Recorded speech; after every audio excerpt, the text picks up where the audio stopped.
Doctor Shyamaprasad Mukherjee ভারতের একজন বিশিষ্ট শিক্ষাবিদ, আইনজ্ঞ, সমাজচিন্তক এবং প্রখ্যাত রাজনৈতিক ব্যক্তিত্ব। আজ 6 জুলাই 2026। আজ তাঁর 125তম জন্মজয়ন্তী। ডক্টর শ্যামাপ্রসাদ মুখার্জি 1901 সালে 6 জুলাই কলকাতায় জন্মগ্রহণ করেন। তার পিতা আশুতোষ মুখোপাধ্যায় বিখ্যাত শিক্ষাবিদ এবং বিচারপতি। ডক্টর শ্যামাপ্রসাদ মুখোপাধ্যায় শৈশব থেকেই অত্যন্ত মেধার পরিচয় দেন। মাত্র 33 বছর বয়সে তিনি কলকাতা বিশ্ববিদ্যালয়ের সর্বকনিষ্ঠ ভাইস চ্যান্সেলর হিসাবে যোগদান করেন। শিক্ষা, গবেষণা এবং মাতৃভাষার বিকাশে ডক্টর শ্যামাপ্রসাদ মুখার্জি আজও চিরস্মরণীয় হয়ে রয়েছেন। ডক্টর শ্যামাপ্রসাদ মুখার্জি স্বাধীন ভারতের প্রথম শিল্প এবং সরবরাহ মন্ত্রী। দেশের ঐক্য, অখণ্ডতা এবং জাতীয় স্বার্থ রক্ষায় তিনি ছিলেন দৃঢ় প্রতিজ্ঞ। তাঁর জীবন আমাদের শেখায় দেশপ্রেম, সততা এবং কর্তব্যনিষ্ঠা ও সাহসিকতার সঙ্গে কিভাবে সমাজ এবং দেশের কল্যাণ করা যায়। অনেকেই বলেন যে যেহেতু তার পিতা আশুতোষ মুখোপাধ্যায় কলকাতা বিশ্ববিদ্যালয়ের ভাইস চ্যান্সেলর ছিলেন, তিনি তার পুত্র শ্যামাপ্রসাদ মুখোপাধ্যায়কে ভিসি হিসেবে বসিয়ে দিয়েছিলেন। কিন্তু এই কথাটা অত্যন্ত হাস্যকর। তার কারণ হচ্ছে আশুতোষ মুখোপাধ্যায় মারা যান 1924 সালে, আর ডক্টর শ্যামাপ্রসাদ মুখোপাধ্যায় কলকাতা বিশ্ববিদ্যালয়ের সর্বকনিষ্ঠ ভাইস চ্যান্সেলর হিসেবে যোগদান করেন 1934 সালে। অর্থাৎ আশুতোষ মুখোপাধ্যায় মারা যাবার প্রায় 10 বছর পর ডক্টর শ্যামাপ্রসাদ মুখোপাধ্যায় কলকাতা বিশ্ববিদ্যালয়ের ভাইস চ্যান্সেলর হিসেবে যোগদান করেন। তাহলে কোনো মতেই সম্ভব নয় যে তার পুত্রকে তিনি বসিয়ে দিয়ে গিয়েছিলেন এই ব্যাপারটা প্রতিষ্ঠিত করার। আমরা অনেকেই জানি যে ডক্টর শ্যামাপ্রসাদ মুখার্জি কাশ্মীরে মারা যান, কিন্তু তার এই মৃত্যু, এটা কি কোনো স্বাভাবিক মৃত্যু ছিল, না এটা পরিকল্পিত হত্যা ছিল? সে বিষয়ে জানতে গেলে আমাদের প্রথমেই জানতে হবে যে তিনি কাশ্মীর গেলেন কেন।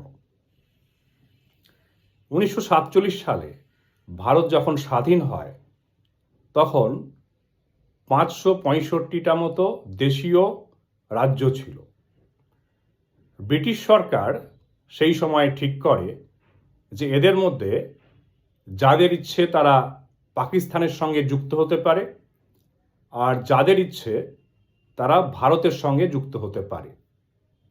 সেই সময় জম্মু কাশ্মীরের রাজা হরি সিং তিনি ঠিক করলেন যে তিনি পাকিস্তানের সঙ্গেও যোগ দেবেন না, ভারতের সঙ্গেও যুক্ত হবেন না। তিনি একজন স্বাধীন সার্বভৌম রাজা হিসেবে জম্মু কাশ্মীর শাসন করবেন। ঠিক এর পরেই পাকিস্তান জম্মু কাশ্মীর অ্যাটাক করে, বিভিন্ন জঙ্গি গোষ্ঠীকে জম্মু কাশ্মীরে ঢুকিয়ে দেয় এবং সেনাবাহিনীও ঢুকে যায় এবং জম্মু কাশ্মীরের কিছু কিছু অংশ তারা দখল করতে শুরু করে।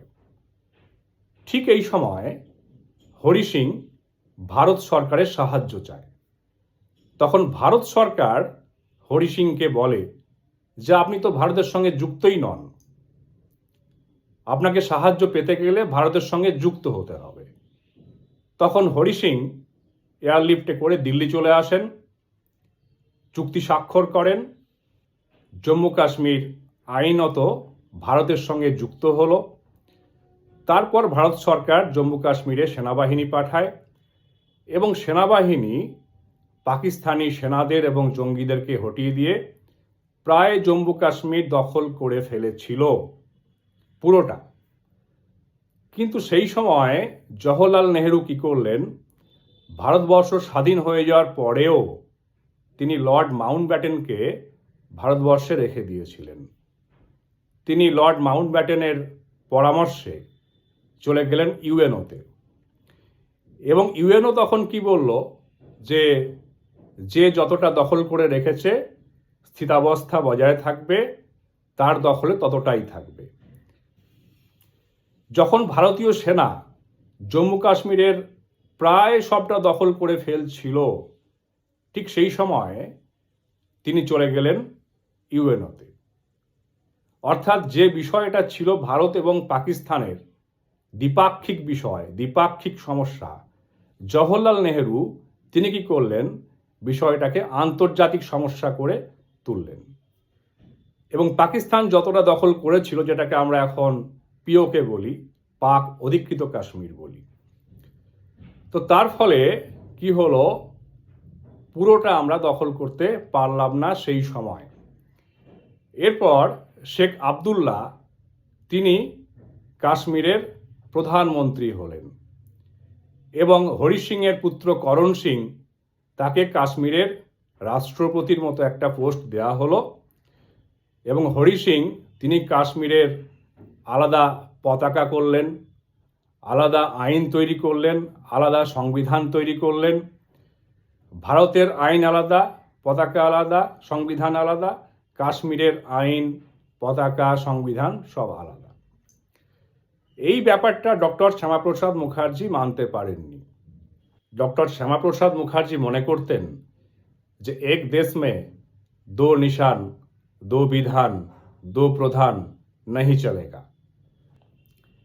তিনি তখন কাশ্মীর যেতে চাইলেন, আর কাশ্মীর ঢোকার জন্য তখন ভারতীয়দের একটা আইন ছিল যে যদি কোনো ভারতীয় কাশ্মীর ঢুকতে চায় তাহলে তাকে কাশ্মীর সরকারের, জম্মু কাশ্মীর সরকারের পারমিশন নিয়ে ঢুকতে হবে। তো ডক্টর শ্যামাপ্রসাদ মুখার্জি তিনি ঠিক করলেন তিনি পারমিশন না নিয়েই তিনি জম্মু কাশ্মীর প্রবেশ করবেন।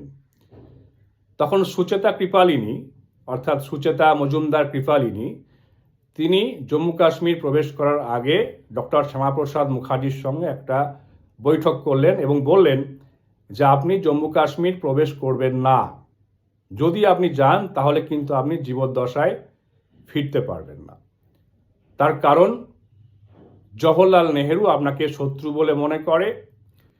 তো ডক্টর শ্যামাপ্রসাদ মুখার্জি তখন বললেন যে আমার সাথে জওহরলাল নেহেরুর ইডিওলজিক্যাল পার্থক্য থাকতে পারে, কিন্তু ব্যক্তিগত পার্থক্য, মত পার্থক্য কিছু নেই।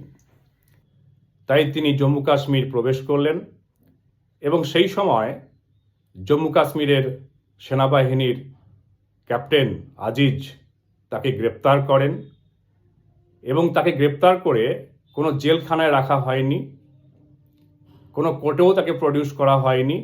তাকে নিয়ে যাওয়া হয় ডাল লেক থেকে প্রায় 15 কিলোমিটার দূরে জঙ্গল ঘেরা নদীর ধারে একটা পরিত্যক্ত বাড়িতে।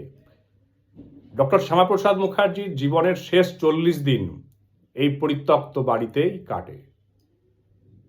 একদিন রাত্রিবেলায় হঠাৎ তার প্রচণ্ড সর্দি জ্বর হয়, কিন্তু কোনো চিকিৎসার ব্যবস্থা তাকে সঙ্গে সঙ্গে করা হয়নি। পরের দিন সকালে তার অবস্থার অবনতি হলে একজন চিকিৎসক আসেন তাকে দেখার জন্য এবং তাকে সেপ্টোমাইসিন একটা ওষুধ দেওয়া হয়। তখন ডক্টর শ্যামাপ্রসাদ মুখার্জি সেই চিকিৎসককে বলেন যে আমার পারিবারিক চিকিৎসক ডক্টর বিধানচন্দ্র রায় বলেছেন এই ওষুধে আমার অ্যালার্জি আছে, আমাকে এই ওষুধ দেবেন না। কিন্তু প্রায় জোরপূর্বক তাকে সে ওষুধ দেওয়া হয় এবং পরের দিন সকালে সেপ্টোমাইসিন ইঞ্জেকশন দেওয়া হয়। তার অবস্থার আরও অবনতি হয়।